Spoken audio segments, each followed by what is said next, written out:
All right. Good morning. Happy Friday. Hope everybody survived the week. Weeks are flying by, which is actually kind of interesting. I think we're all busy, which is good. So let's hit it, and I'll leave some time for y'all to chat. I need to ask y'all a few questions.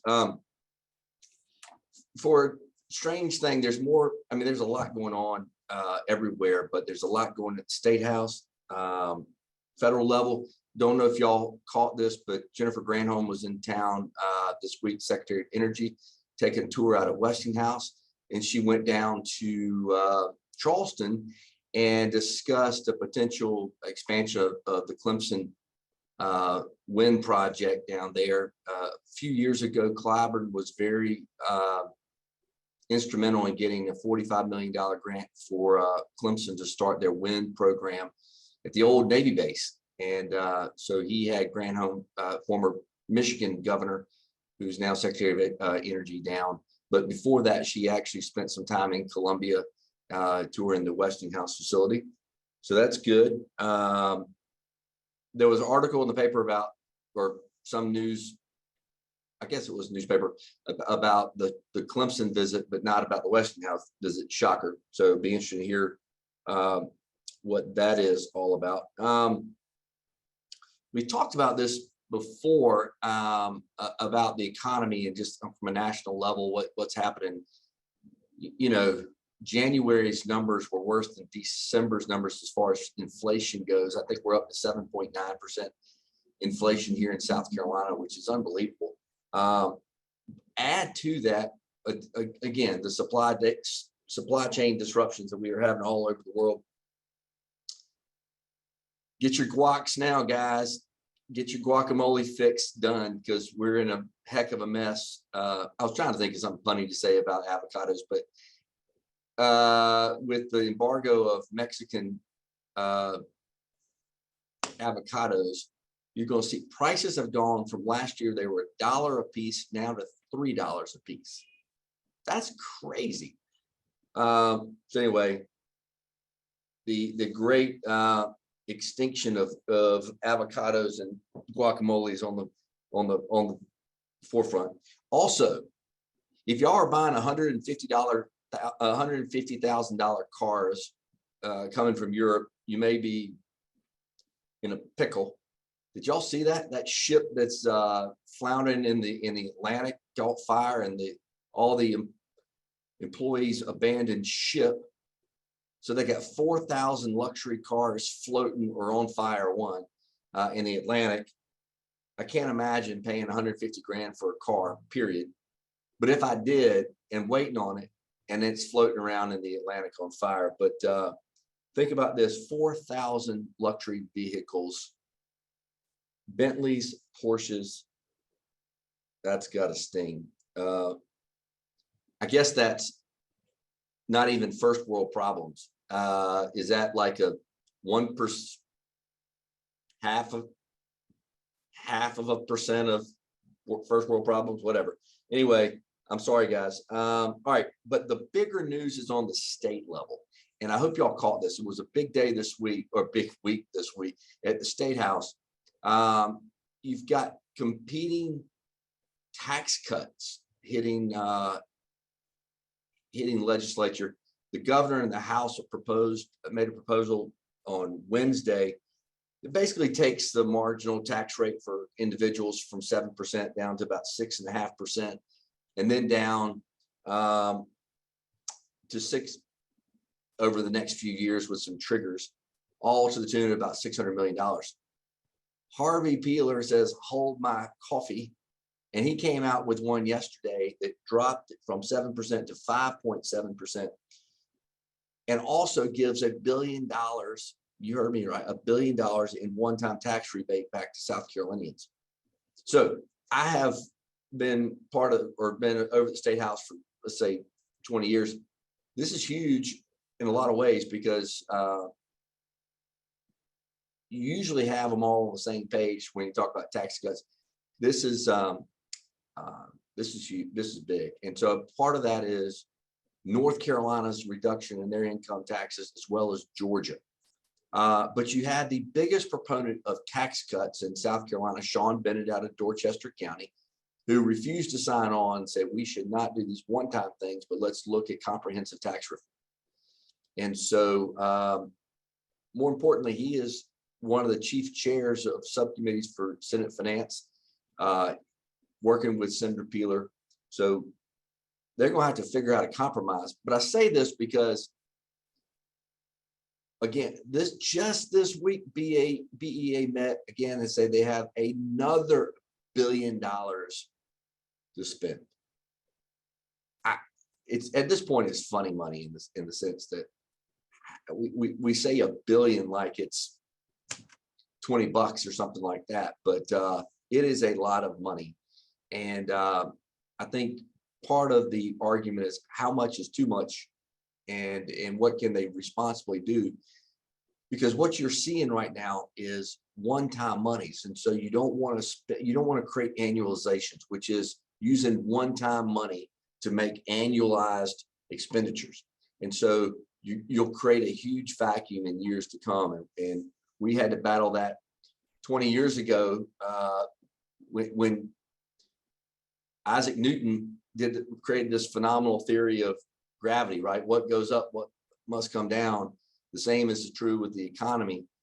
We're good now, but in downtimes, we don't have the money to create all these new programs. So we'll be interested to see what happens there. As strange, if not stranger, is the Senate majority leader came up with a bill this week to penalize private sector businesses that implement mandates, vaccination mandates.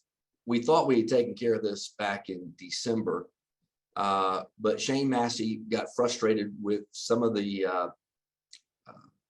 some of the hospitals, and some of the city of North Charleston laid off 23 people for not getting vaccinations. And so he's pushing this through. Again, he's the majority leader and has a lot of clout. So we're going to be watching this one. Thanks to Bob at the state chamber for staying above this, staying on top of this, but we'll have to be watching that. Again, this is tricky. You also got at the same time a federal court case going to the Supreme Court on whether or not the U.S. government can mandate the military getting vaccinated. So the mandates against mandates are back up. So we'll keep watching that. But it's crazy, quite frankly. Carl. Yes. Shane Massey was in a meeting that we had yesterday of local economic developers, and two things that he mentioned the Senate acting on. One was the passage of the repeal of the certificate of need, and secondarily, the approval of medical marijuana in the state. So, in those two bills, they said was sent over to the House for the House to deal with what they passed. So we thought that was interesting. And he also talked about, to your point, the rationale behind why they're trying to lower taxes beneath 6%. He said that our taxes are equivalent to Louisiana, but we don't compete with them. And Georgia and North Carolina and Florida all around us are lower than us. And so their position is, if we're going to compete, we need to be in the same neighborhood as those states that we compete with. Which is very true. The bigger problem in South Carolina is, and this is Sean Bennett's issue, is we're maybe not necessarily as competitive we're a little above the average in Southeast on income tax. However, your property taxes on your individual homes, basically the lowest in the country. So the overall net effect is we're middle of the pack, ranked 24th in the country on our overall tax liability. The bigger hurdle, though, is our business taxes and commercial taxes, industrial taxes are the bigger problem. And so I think there's validity to doing a comprehensive plan. The problem is we call that the silver. That's the Christmas tree bill, because once you start tackling exemptions, everybody's piling on, and it's harder to get something passed. But it just because it's harder doesn't mean we don't need to do it. Great points. That, by the way, Chuck, this is not to embarrass you, but we covered that stuff last week because we were all here. And you were not. So, but that's okay. We cover the CON and the medical marijuana. I've already ribbed you on it, so never mind. He was taking his daughter on a birthday trip. So kudos to dad for doing that, but we were all working. Anyway, back to the my list. Let's see. Crazier things that happened at State House. They did a 180. They voted down a bill in the State House to make Lancaster County, I think it was, is Lancaster, no, Chester County school board elections partisan. Okay, they voted that down. The next day they voted and reconsidered and they passed it. So they're allowing a local county to have partisan school board elections, which that's a head scratcher. Again, this is the funny season. Just keep all this in mind. We've got all members of the House of Representatives up for election this year. Filing is supposed to be in March, so they do funny things before that. I'm not saying it's for election outcome. I'm not that cynical, but they're doing crazy stuff. Bigger things that next week, the Ways and Means Committee is taking up the budget. So all eyes will be on them to spend this truckload of money that they have. Kudos to Merle Smith, though, the chair. He is truly looking at taking some money out of spending and saving it for a big project, which is great. All right, local stuff. Great article in the paper about home prices. The realtors put out some data about January. Interesting numbers for us because our numbers have actually held pretty good relative to other parts of the state, meaning our January always sees a dip. January is just a slow month for everybody typically, but home prices only dropped just a little bit relative to December, but they're still well above what they were in January of 2021. That's interesting in itself, but crazier. Back about 5 to 6 years ago, on average in January, there were 4,000 homes on the market. Right now, there's 800 homes on the market, which is inflating prices even more. So if you're trying to sell your house, congratulations. If you're trying to buy one, my apologies. It's a tough one. So, but there are plenty of opportunities, but there's not a plenty. There's a few opportunities out there, but that's going to be good for us in Columbia for a little while. It's going to put more pressure on new home markets to build some new homes, which we have been short since 2015. So builders should be busy. All right, let's see what else I got. Thoughts go out to Hammond School this week. That was a big fire they had. The classes in the lower school were dropped yesterday, but swiftly they're back today. That's pretty impressive. Over $1 million I hear in damages at Hammond, but the building will probably have to be torn down. But they have brought in modules in one day and they're back up. So good for them. I'm sure the kids were thinking they had a little bit longer, but anyway,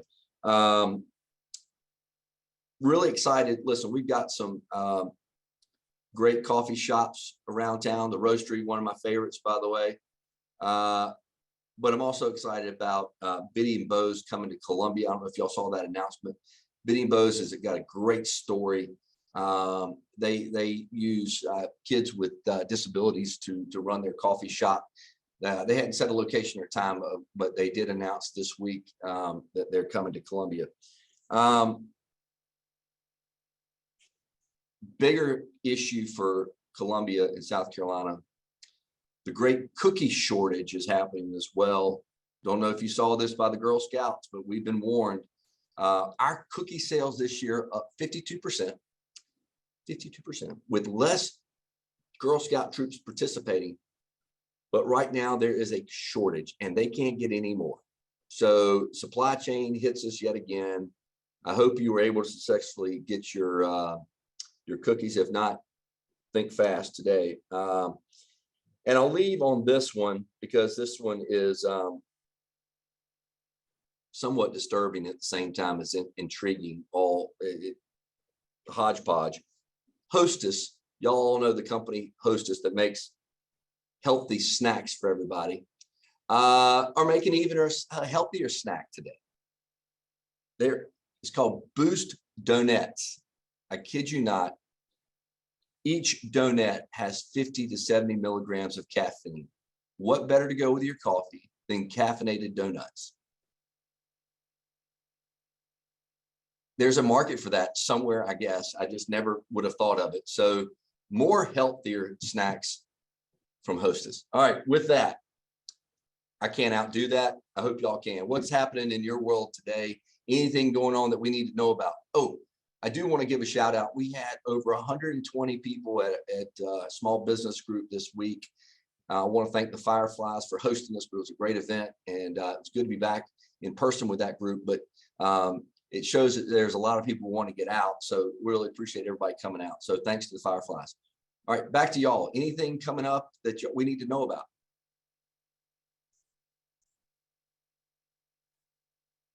Take a swig of Java, and or I'm gonna have to start calling on some people. You know, Carl, with your talk about the avocados, it seems to me that here in South Carolina, don't we have the climate that we could grow avocados? I would think Maybe we talk to the state agriculture department about starting to plant some avocados. I think that's a great idea. No need to import them. We can grow them here. We had somebody that tried to do an alfalfa farm, and they're made in California, so it's the same climate. Might as well. All right, what else we got?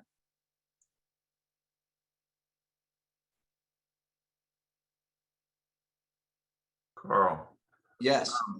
Obviously, I was out of the country and had a question about, has anybody been following what's happening with the truckers and the convoy that's going to disrupt the supply chain that's supposed to apparently impact South Carolina at some point in the next couple of weeks? Has anybody been tracking that?